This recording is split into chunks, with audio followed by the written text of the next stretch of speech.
Right then guys, this is PSL here, and in this video I will be rounding up the remainder of the 4th season in my Grand Prix Manager 2 career mode. In the previous episode it was pretty clear that McLaren are a serious championship contender, with their only rival being Benetton, although Benetton's pace has been very up and down this season so far. After 4 rounds, McLaren were dominating everyone else in the Constructors' Championship, and Villeneuve had almost a race win's worth of points over Mika Häkkinen in 2nd and David Coulthard in 3rd. Finally, at the most recent race, the 1999 Monaco Grand Prix, Coulthard took a shock win, beating his teammate by judging the timing of the pit stops to perfection. Katayama exceeded expectations to take the final podium position, just ahead of Michael Schumacher in 4th and Norberto Fontana in 5th. That's right, the young Argentine of Norberto Fontana, who is driving for Minardi, dragged that car around to 5th position at Monaco of all places. That's a quick reminder of what has happened during this season to date, so now it's on to the 7th round of the season in Catalonia. But just before then I did acquire another upgrade, and this time it was an upgraded airbox from McLaren. That upgrade could well have been substantial, and certainly we're higher up than I expected in qualifying for the Spanish Grand Prix.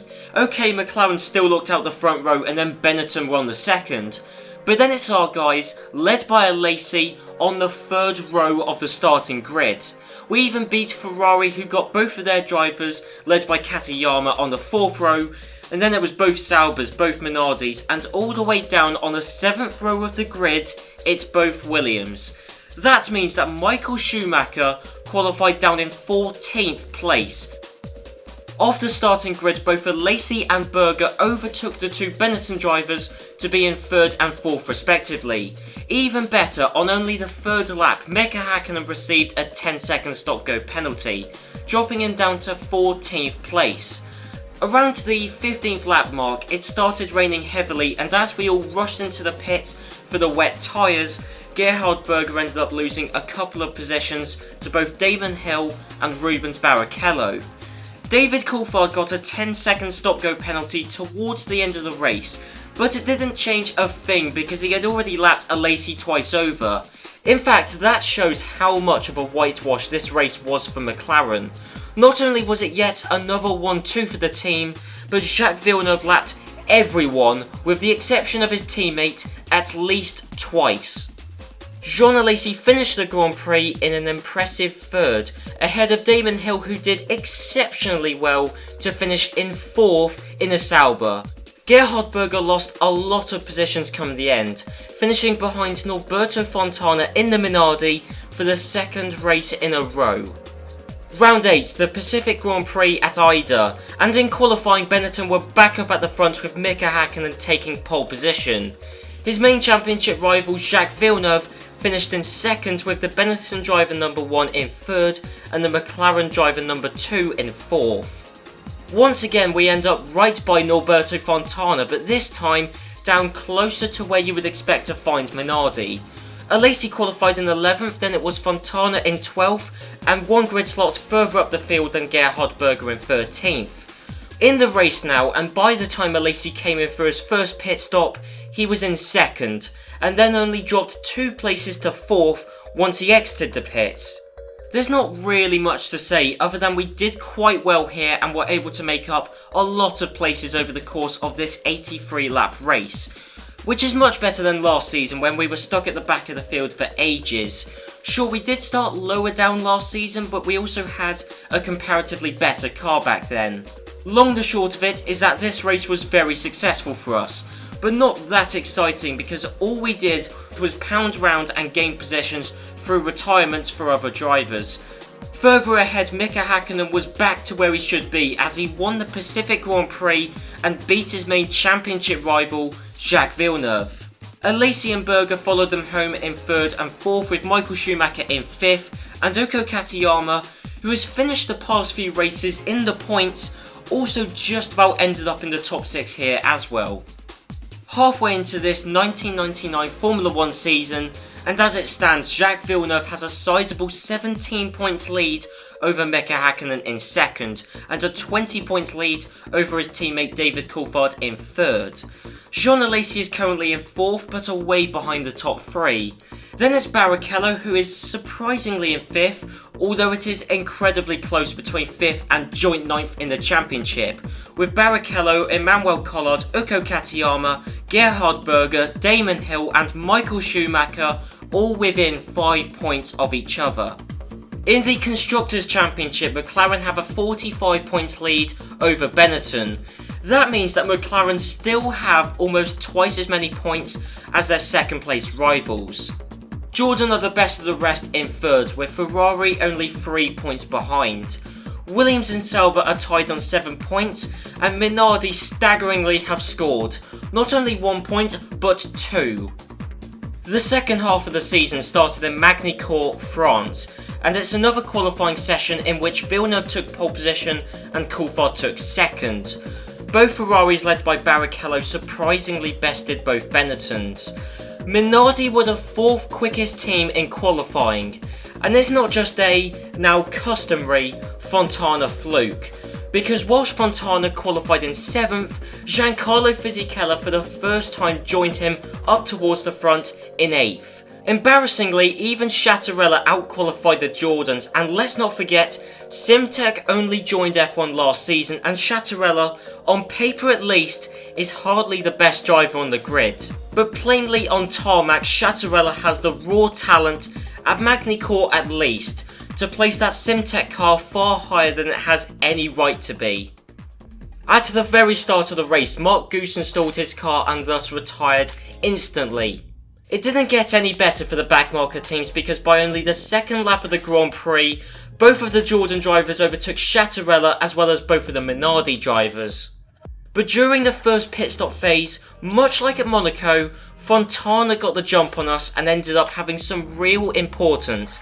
Katayama went back to his old habit of retiring.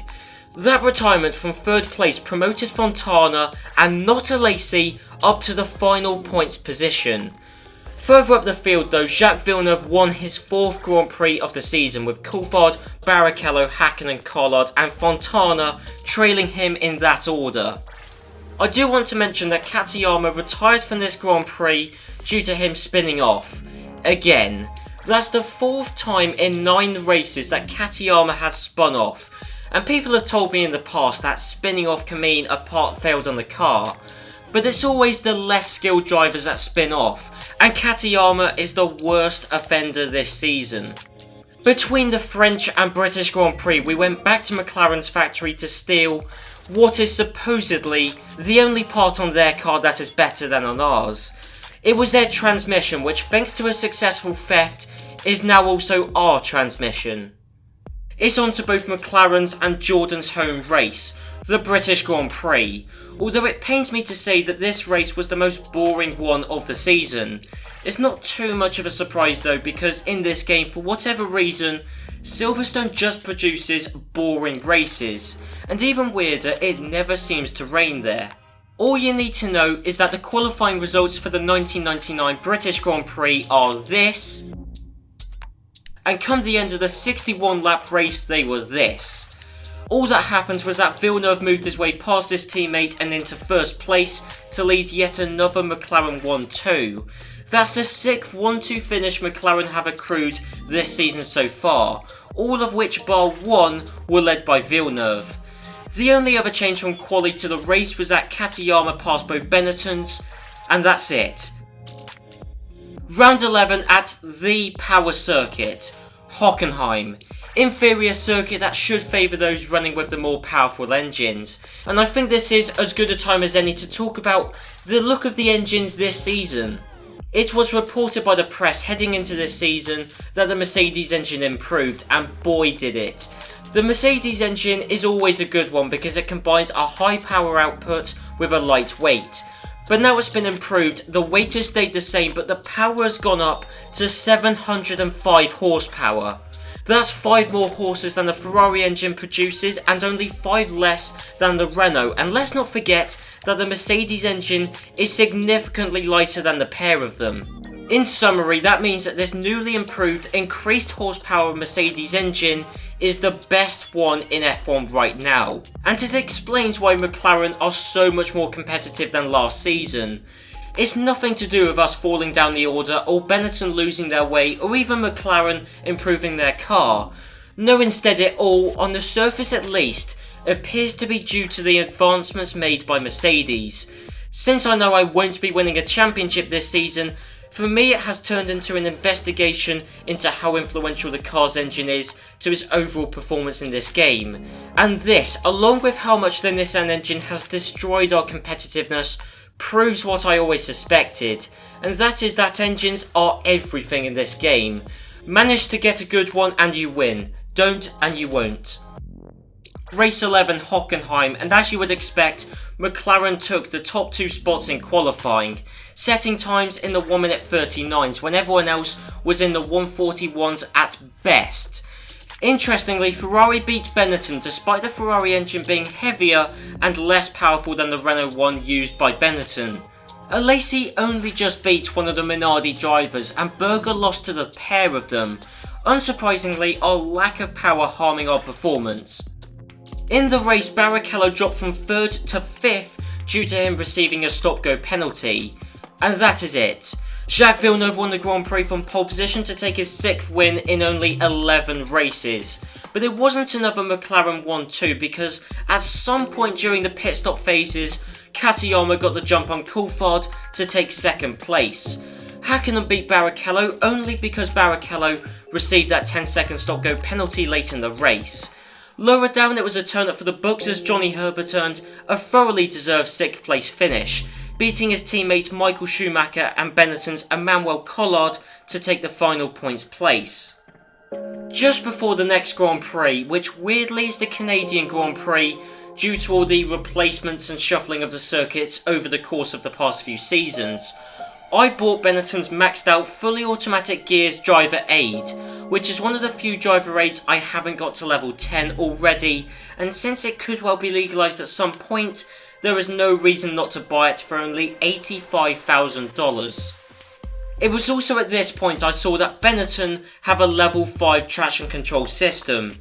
So there you go, Benetton, they're definitely behind us in terms of traction control development, which is the newly legalised driver aid for this season. And we know that McLaren several races ago had a level 10 traction control system, which I think goes a long way to explaining why Benetton are so inconsistent. Monaco, they were nowhere. And of course Monaco is going to be a circuit which really is going to require a good traction control system with a lot of low speed corners and low gear acceleration points.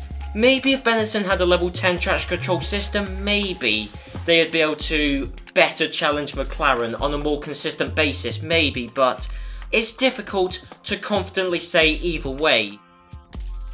So the Canadian Grand Prix, the replacement for the Hungarian Grand Prix, and last time we were at the Circuit Gilles Villeneuve, Katayama won that hectic race. Well, it looks like it could be his 2nd Canadian Grand Prix win in a row, because he took pole position, albeit by less than 1/10 of a second ahead of Rubens Barrichello. Then it's the McLarens, Hakkinen in 5th, and staggeringly, Mark Goossens in the Pacific in 6th. That is without a doubt a new contender for the most impressive result ever seen on this channel. This arguably eclipses all of Fontana's results because in races Fontana had retirements that helped him out, but here in qualifying Mark Goossens took 6th on skill alone. On the 54th lap of the Grand Prix, Uko Katayama's dreams of a 2nd Canadian Grand Prix win in a row were dashed due to yet another retirement. This gave his teammate Rubens Barrichello the race lead and subsequent win, even despite him pitting on the 2nd to last lap of the Grand Prix. Jacques Villeneuve finished in 2nd and on the same number of laps as Barrichello. Coulthard in 3rd and Hakkinen in 4th were 1 lap down, and the final 2 point scorers of Michael Schumacher and Damon Hill finished having been lapped twice. Gerhard Berger beat his teammates for one of the few times this season and was only 1 position away from a single championship point. Oh, and just before I forget, Katayama's retirement was due to yet another spin off circuit. Whilst McLaren may have missed out on another 1-2 finish in Canada, they still claimed the Constructors' Championship with 4 races left to go. They've had 6 1-2 finishes so far this season, along with 7 race wins. It's been a truly dominant display, and the Woking-based team have improved massively, largely thanks to Mercedes' own improvement, but they've also benefited from other top teams falling off. For example, Jordan have gone downhill with the switch to Nissan engines, Benetton have been very inconsistent this season, and the lack of a decent driver number 1 has harmed their points tally significantly. That just leaves Ferrari, who aren't quite there, probably due to them having a heavier and less powerful engine than McLaren's. I reckon if Ferrari's engine was more comparable to Mercedes, we could have seen a very exciting championship battle between Ferrari and McLaren. Just before we hopped back across the pond to go to Spa-Francorchamps, we stole yet more plans from Benetton, this time for a new steering system. In fact, we did this just after the FIA changed the rules on the steering systems, but nothing too drastic. Also after the German Grand Prix, the FIA changed the rules on transmissions, but again it hasn't affected us. But it's still odd that the FIA has made 2 different rule changes within 2 races. Qualifying for the Belgian Grand Prix ended with McLaren on top, Ferrari in 3rd and 4th, Benetton in 5th and 6th, Williams in 7th and 8th, Sauber in 8th and 9th, Jordan in 10th and 11th, Minardi in 12th and 13th, 40 in 14th and 15th, and finally both Pacific and Simtech drivers battled for the final 4 grid slots, and impressively they all qualified within 107% of Villeneuve's pole position time. As the lights went out for the start of the race, Damon Hill stalled, which instantly promoted both of the Jordans up a position. We gained another position due to Emmanuel Collard's lack of race pace, and a 3rd one after Katayama retired from 3rd place, which promoted Hakkinen up into 3rd and Johnny Herbert up into 6th. Regardless of whether Katayama retired or not, McLaren claiming their 7th 1-2 finish, as well as Jacques Villeneuve taking his 7th race win of the season, was inevitable. Villeneuve won the 1999 Belgian Grand Prix by 1 minute and 18 seconds over his teammate and a minute and a half over Mika Hakkinen. Johnny Herbert finished in the final point scoring position at Grand Prix, but just behind him were R2 drivers of Gerhard Berger and Jean Alesi, and Berger beat Alesi, which I feel like I should point out. Katayama retired due to him spinning off. That's the 6th race in this season alone in which Katayama has retired due to him spinning off the track. Staggeringly, all of Katayama's retirements this season have been due to him spinning off, and I can only assume that those spins off circuit are driver mistakes, because he has had more spins off circuit than Barrichello or indeed any other driver on the grid. Unsurprisingly, considering he has won over half the races so far this season, Jacques Villeneuve has won the 1999 Drivers' Championship with 3 races to spare. His closest rival currently is his teammate David Coulthard, but I don't think he was really ever a threat. McLaren seem to be very much favouring Villeneuve, and if they're not, then that shows just how much quicker Jacques is than David. Coulthard has rarely got the better of Villeneuve during the races, and the only race Coulthard has won this season to date is the Monaco Grand Prix. It's quite the accomplishment, but that race was won through judging the changeover point in the wet to dry conditions, not on raw speed. Other than then, he has been in the shadow of his teammate and 1999 Drivers' World Champion Jacques Villeneuve. Very oddly, after the Belgian Grand Prix, the FIA instated 2 rule changes with immediate effect. The changes aren't major, but these are the 3rd and 4th rules to have changed in the past 3 races.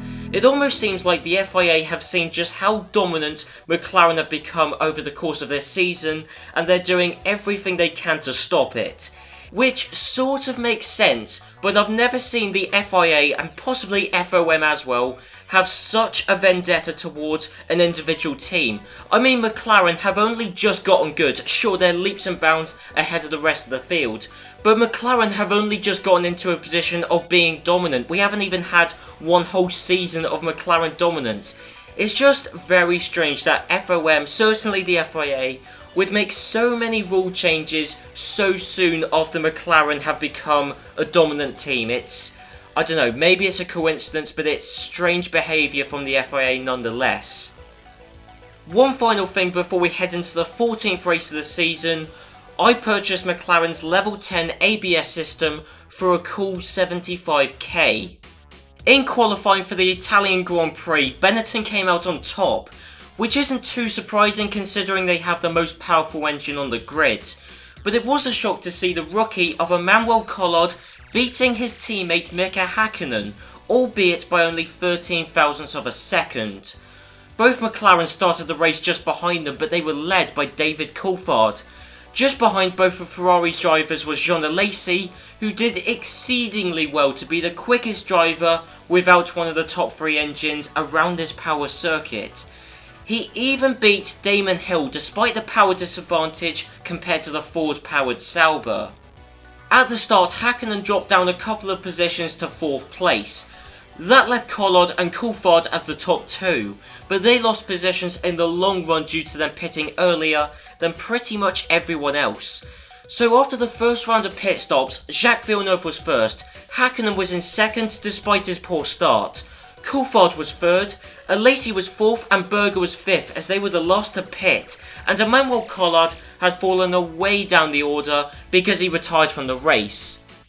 On lap 35 Coulthard pitted, and since Alesi was only 1 second behind Coulthard before the pit stop, that opened up the opportunity for both Alesi and Berger to jump Coulthard simply by staying out of the pits for longer.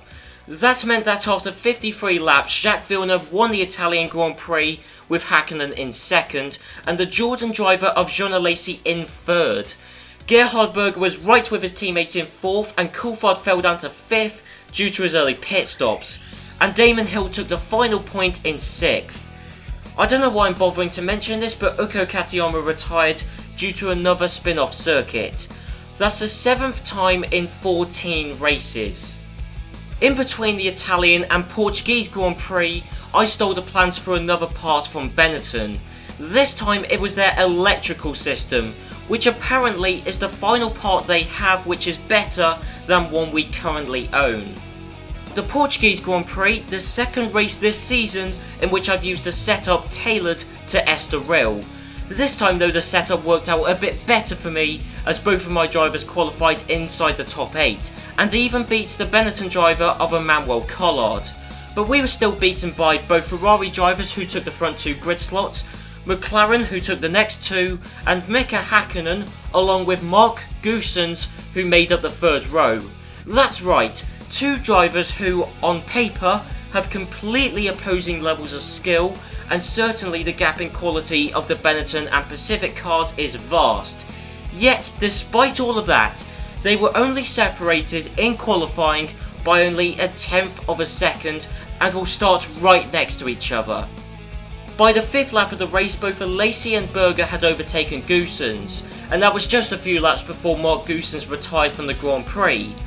On lap 53, quite a jump, but on lap 53, with Alesi hanging on to a point, our backup of Gerhard Berger retired from the race. And then with only 11 laps of the race left to run, Uko Katayama retired from the lead of the race. That left Jacques Villeneuve to win the Portuguese Grand Prix, only 9 seconds ahead of Barrichello in second. David Coulthard finished in 3rd with Hakkinen, Alesi and Schumacher rounding out the points positions. I should point out that Gerhard Berger retired due to him spinning off. A very rare mistake from him, and in fact a very rare retirement for Jordan in general. Uko Katayama retired due to him spinning off, but that isn't exactly rare because he has done it on 8 separate occasions this season alone. That means that Katayama has, through his own personal mistakes, retired from half of the races over the course of the 1999 season. Now I did make one slight alteration to the team in preparation for my future plans with Jordan. So I cancelled Frenson's contract with 1 race left to go, since we weren't planning on using him anyway, and instead I got in the best paid driver there is, well, with the possible exception of Katayama, and that is Pedro Diniz. I want to do some very specific and quite costly things with Jordan over the course of the next 2 seasons, and to get them all done I need to make sure I've got some cash reserves, which is the only reason I've signed Deniz until the end of the next season. There's very little reason to have a good test driver anyway, and since Deniz would be an okay stand-in replacement should one of our drivers have to miss a race, considering all of that I don't think Deniz is that bad of a guy to have as a backup. Also, since I already negotiated the Mercedes engine deal when we had Frentzen, we don't even need him for his nationality anymore. So it's the final round of the season, the Japanese Grand Prix at Suzuka. Unfortunately, unlike the previous seasons, there's nothing to play for heading into this race, because both championships were concluded quite a while back. The results in qualifying weren't too surprising either. McLaren were on top, Ferrari beat Benetton, we ended as the best of the rest, then it's Williams, Sauber, Minardi, and Mark Goossens leads the bottom 3 teams. On the 15th lap of the Grand Prix, Emmanuel Collard received a 10-second stop-go penalty. That dropped him away down the order, which was a shame considering he was already up to 3rd place and ahead of his teammate. As always, Rubens Barrichello was sticking true to his free-stop strategy, which rarely works out for him, and it didn't here since Alesi jumped him on his final pit stop. And that's the end of this rather dull final round, which ended with Jacques Villeneuve winning the Japanese Grand Prix, his 10th race win of the season. Mika Hakkinen finished just behind the Drivers' Champion, and Uko Katayama ended a rather poor season on a high as he took 3rd place. David Coulthard finished almost a minute behind his teammate, but he was also a fair way ahead of Alesi in 5th, Barrichello in 6th, and Gerhard Berger, who just about missed out on a points finish. All that there is left to do is see how both of the championships ended up. Well, Jacques Villeneuve dominated this season, winning 10 of the 16 races and was the only driver to get into a triple figure points total. In fact, he's got close to double the points of his teammate David Coulthard, who beat Mika Hakkinen by just 1 point to take 2nd in the Drivers' Championship. Rubens Barrichello ended in a sort of no man's land, nowhere near the McLarens and Hakkinen, but also 15 points ahead of our best performing driver, Jean Alesi. Katayama did astonishingly well considering he only finished half of the races, as he was only 1 point behind Alesi, but 9 more than the Benetton driver of Emmanuel Collard, and Collard vastly underperformed in what was the 2nd quickest car this season. Then you have Michael Schumacher, Gerhard Berger, Damon Hill, and then Norberto Fontana. The Minardi driver scored points in 2 separate races and even beat Johnny Herbert in the Williams. If Fontana scored just 1 point for Minardi, that would be staggering, but 3 in a season is out of this world. For me, the driver of the season has to go to Fontana for doing so well in such a bad car, and so much better than his teammate Fizzy Keller. Mark Goossens also did amazingly well in the Pacific, but since he didn't score any points, as far as the game is concerned, he is in joint 15th with all of the other backmarker drivers and Martin Brundle. And Brundle didn't score any points, but his teammate Damon Hill scored 9, so Brundle's season wasn't exactly fantastic. In the Constructors' Championship, McLaren finished with the largest points total that any manufacturer has accrued in a single season to date. They amassed 207 points, most of which were scored by Villeneuve, but even Coulthard scored more points himself than most entire teams did. Benetton finished in 2nd, Ferrari in 3rd, and Jordan in 4th. Depending on how you look at it, that's a roaring success. We still got a top 4 finish despite using Nissan engines. But it also looks bad considering we have one of the best aerodynamic packages, chassis, drivers, and all the top level driver aids, yet we still only finish 4th.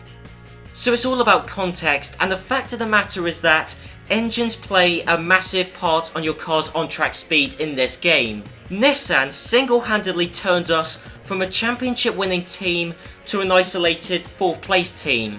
No wonder I've struggled to get into the top 4 with the likes of Minardi and 40, which is what you need to get one of the top 3 engines, because I only just about got 4th with a top flight team, so there's no way in hell I was ever going to do it with Minardi or 40. Behind Jordan Nissan is Williams Ford, Sauber Ford, Minardi Ford, Simtech Ford, Pacific Ford, and finally Forty Ford. Amazingly, Ford supplies all of those teams, and amongst those 6 teams, there are 4 different models of engine. If Ford left Formula 1, there would be a lot of teams in some difficulty. The field would probably be halved. We'd have to do 10 car races, maybe 14 at most. So with that rather interesting thought out there, I will end this episode, video and 1999 season here. Seeing Benetton not right up at the front of the field was a big change, and another massive change was brought about by our decision to move from Renault engines to Nissan engines and the subsequent loss of pace that we saw because of it. But I'll see you guys next time, where I'll be starting off the 2000 season. And in this new millennium, with a new engine partner in the form of Mercedes, I intend to take Jordan back to winning championships. But whether we do or not is what we'll find out in the next episode. So I'll see you then.